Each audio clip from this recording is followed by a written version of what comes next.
Hello and welcome back to Widowed AF. You're here with me, just me today, Rosie Gilmoss. I'm your grief Sherpa, to steal a term stolen from one of my guests. And I'm your kind of companion through this journey, this feels sometimes like we're in a computer game, doesn't it? Just keeps lobbing, I don't know, what do they throw? Little toadstools? Anyway, I'm already going off on a tangent. Let's get back to business. So I wanted to just check in with you guys because we haven't been recording the Chatties. Primarily time. We're trying to launch another podcast. Well, we have launched another podcast. So as many of you with children will be aware, this is probably the most challenging, I'm going to use a polite word, term of the school year. And it can feel like you're just, like a PA to some tyrannical dictator with all the demands coming through from schools. And there's obviously kind of like a lot of pressure coming up because for many of us, and it does depend on your circumstances, the summer holidays can be either looming or kind of tantalisingly close. But I think a lot of that is to do with how old your kids are, because entertaining the kids for the summer holidays can be quite tough. It costs a lot of money and it is really, really time and admin heavy. And if you guys are just trying to keep afloat, I feel for you, I really do. And my inbox is always open, okay? I'm kind of apprehensive about it as well because for the first time I'm really noticing the difference in my kids' ages. So they span from 14 to 6. And of course, it's quite difficult to find things that they want to do. But anyway, I digress. So one of the main reasons I wanted to come on, Mike, and talk to you is you'll probably all be aware of the death of Michael Mosley, a horrible and a tragic loss for his family, and I think probably for the greater world. I was a devotee of the 5-2 many years ago, and I intermittent fast now, but only by default because I forget to eat. But anyway, now the story is in itself, it's really sad. It's really horrible that his wife became a widow, but she became a widow in a particularly horrific way. Most of us will have done or anticipate that we will lose somebody in our lives, somebody who will have that big significant loss. You might not have expected it to be your love, your spouse, your partner quite so early on. But grief and death are things that we, as humans, we have to accept they happen. Knowing that somebody is missing, that's something that some of my guests have experienced. For those who know my story well, will know that I have. And it's I don't know, I guess it's like an extra layer of torture because to go for minutes, days, weeks, months, years, 6.5 years in my case, without actually knowing what happened to your person, it does feel a little bit like being tortured. And I think I'd managed to quite carefully compartmentalise that aspect of Ben's death. I have never questioned whether he was dead. The English Channel, a March, freezing cold night, you don't survive that. But when somebody's gone out walking, or in the case of a guest that I interviewed on Friday, an episode that I'm actually going to push out quite early because of the similarities, her husband had gone kayaking. There's a little bit of hope because they're not out in a large body of choppy water. And I think particularly for Dr. Mosley's family to have the world's media scrutinising the situation and questioning what had happened and why, and questioning his reasons. And I did feel for her, and I added to that media circus because the Sun asked if I would speak to them, and I did. And I didn't anticipate it being quite such a large piece, but as we spoke, a lot of it was about Ben. And I think actually we tell their stories, don't we? That's what we do. That's how we keep their legacy going. But it was quite difficult to be thrust back into that part of my grief that I really do work very hard in therapy to avoid. Ben's been missing now for 6.5 years, give or take. I don't know if he'll ever be found. And that's a really hard thing to acknowledge because I think up until, I don't know, maybe 3-4 years in, I thought perhaps he might be found. We might get that horrible word, but closure. And it doesn't look like we're going to. But who knows? I did make a decision that I was going to speak to the police, actually, and find out what the process is if they were to find him, because I don't actually know. And I thought I should know. I should know, because avoiding it isn't going to make it go away. I've tried that with everything. I am also going to do a little bit of press on this later in the week, so I'll let you guys know what happens and who it's with. It's a funny one because you feel a little bit like a grief vulture. I don't want to be piggybacking on somebody else's grief to further, essentially, my own ends, because this is my job now. And I hope that's not how it came across. Funnily enough, I'm overthinking it, but it's something that you have to really think quite carefully about, because I don't want to cause anybody any pain. I really don't. God knows that poor woman and her family will be going through enough pain right now. Anyway, back to other, maybe less depressing subjects. We do those on here sometimes, don't we? The family are well. Everybody is well. We are, as I said, hurtling towards the summer holidays. We've got 2 children moving up to secondary, which is quite a big gulp moment, I think, in any parent's life. It's a real end of an era. You think, you know everybody on the class chat, and then suddenly they go off to secondary and you've not got a clue who they're hanging out with. And it feels like a bit of a loss of control. And I guess it's another big moment, isn't it? It's not a big moment without their mum in Holly's case and dad in Hector's case.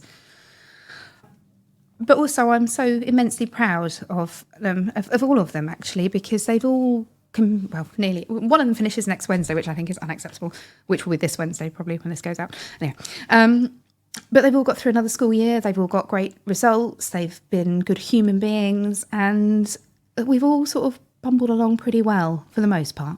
There's 4 kids in this house. Now, what else have I got to tell you that's interesting? We went to see Taylor Swift, but you didn't think you'd see that happen with Jonathan Gilmoss, but we did. It was absolutely amazing. I mean, it was everything you'd expect it to be. And I have just about got my hearing back after being completely deafened by teenage girls. I forgot to take my ear loops, but it was...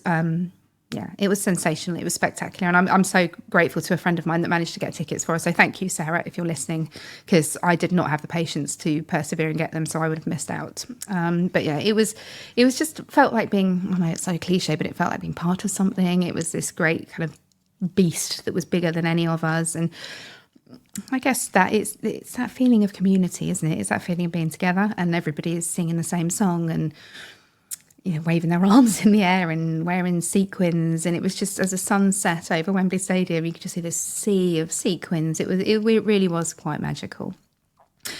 Talking of magical, Widstock tickets. We do still have some available for sale. They are selling quite quickly now. We had a slow start and then we've suddenly seen a bit of an uptake. So if you're thinking of coming, I would suggest that you get your tickets. You won't get them immediately, because they are going... Because I decided that instead of sending you e-tickets, I was going to have designed and made these really beautiful tickets. I think I've got one. No, I haven't got one behind me. And so that you'd have a keepsake. I know, right? So you buy your ticket and it will get posted out to you. Unfortunately, the postage cost is just the postage cost. I know, I'm sorry, but I got to at least break even on this, guys. So I really hope you're coming. The ticket prices are priced at £20 for an adult or $10 for a child, and you do get a free barbecue item and a drink with that. Soft drink, I hasten to add, because that would be a logistical nightmare to facilitate otherwise. We've got stuff like like DBS cleared eyes on the ground, so you guys can relax a little bit. Lots of music, lots of food, lots of drinks, lots of glitter.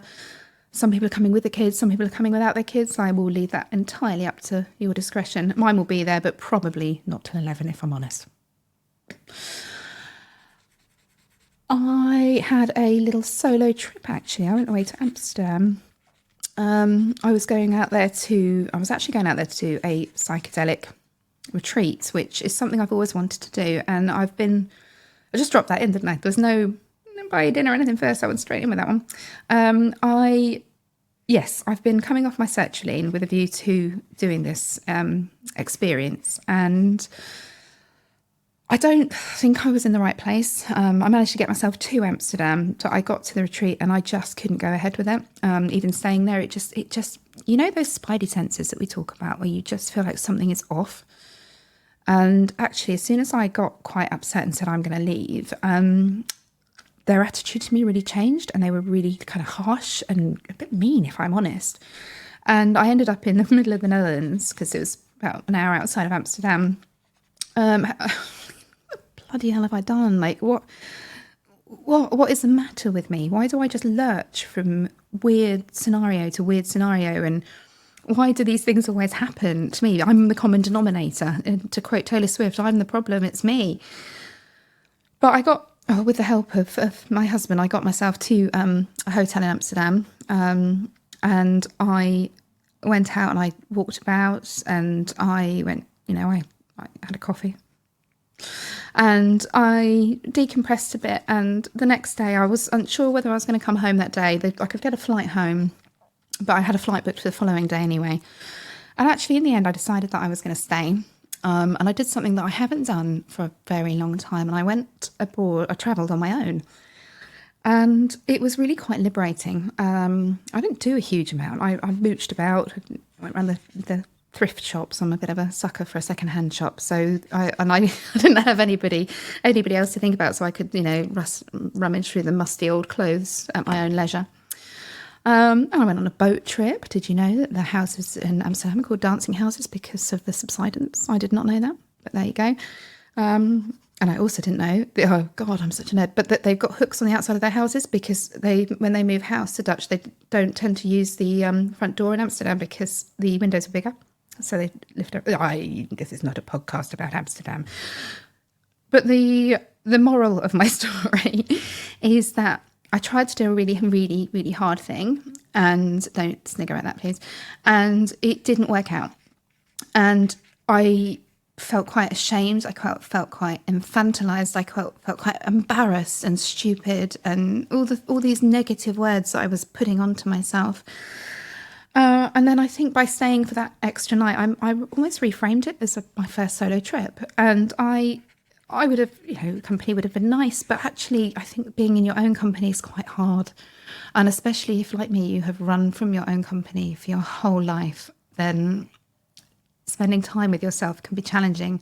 So even just managing to do that, I think I'm going to take it as a win, I did have one interesting altercation. Well, it wasn't an altercation, that's too much, but an incident at the airport where I arrived at Amsterdam airport and they were closing off the doors. So, I think it was a congestion flow thing, but I felt quite trapped and I was quite deregulated. And I sought a member of staff and I said, look, I don't like to use this, but I'm autistic. Is there any way I can get through these gates? And she sort of looked me up and down and went, well, you better not be making it up, just jump the queue. So I said, would you like me to do an autism for you, or is my word not enough? And they then said, wear the lanyard, which I wasn't wearing the lanyard because most of the time I don't need to. And I feel like it felt unnecessary, but I will, in the future, I will travel with it. But there's always a little anecdote, isn't there, to any adventure.